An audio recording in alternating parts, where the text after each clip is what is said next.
Қазақстан Республикасы тәуелсіздігінің 30 жылдығына орай өткізілетін «Мен қазақша сөйлеймін» акциясына қатысушы Монтаисия Александр Сергеевич Пушкин атындағы қалалық балалар кітапханасының оқырманы. Абай Құнанбаев. Желсіз түнде жарық ай.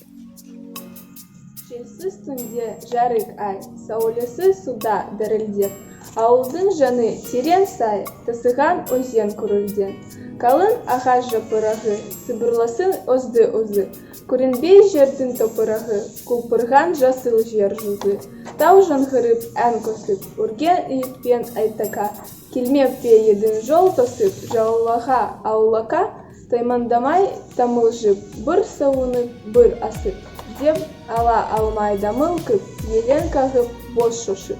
Сөз айта алмай боғылып, дүрсіл қағып жүрегі, тұрмап па едің сүйініп, тамаққа кіріп иегі.